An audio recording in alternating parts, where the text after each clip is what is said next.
Experts and officials attending the 18th World Water Congress has said that China's south-to-north water diversion project represents a remarkable optimization of the nation's water resource distribution, and it has improved the livelihoods of people living along its routes.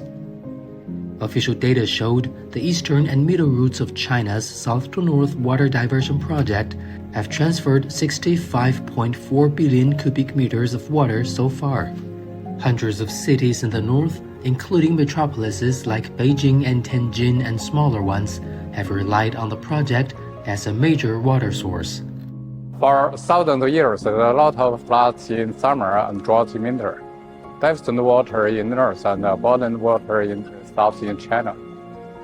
The south-north water diversion project had turned from an auxiliary source into a major source of water in areas along the project.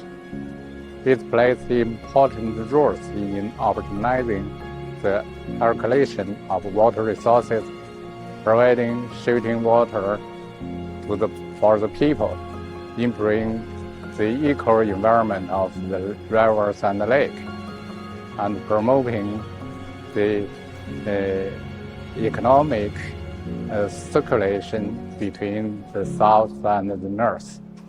The two routes benefited over 176 million people and replenished 10 billion cubic meters of water for ecological purposes. The idea is to try to balance the unbalanced distribution of the water resources over China. Obviously, some big cities, especially in the north of China, and agricultural activities are suffering to the lack of water. There is a deficit of water in the north part of China, and the vision that was pushed almost 70 years ago was to try to balance the situation by transferring some water from the south of China to the north to try to cover the needs.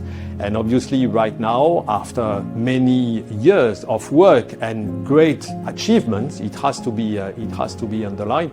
Now the situation is improving. The transfer which is operating in the east and the middle road are very successful, providing support to the activities, and we see already the benefit for the citizens, for the cities in China.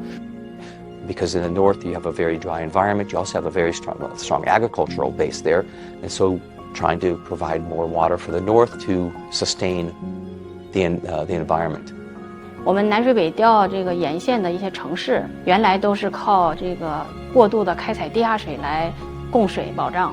现在呢，就是说通过南水北调的水通水之后，全面这个用于城市的这个用水，然后呢就是地下水进行了一些压采，这样呢使得我们这个城市的用水的水质，人民生活的这个周围的这个环境都得到了很大的改善。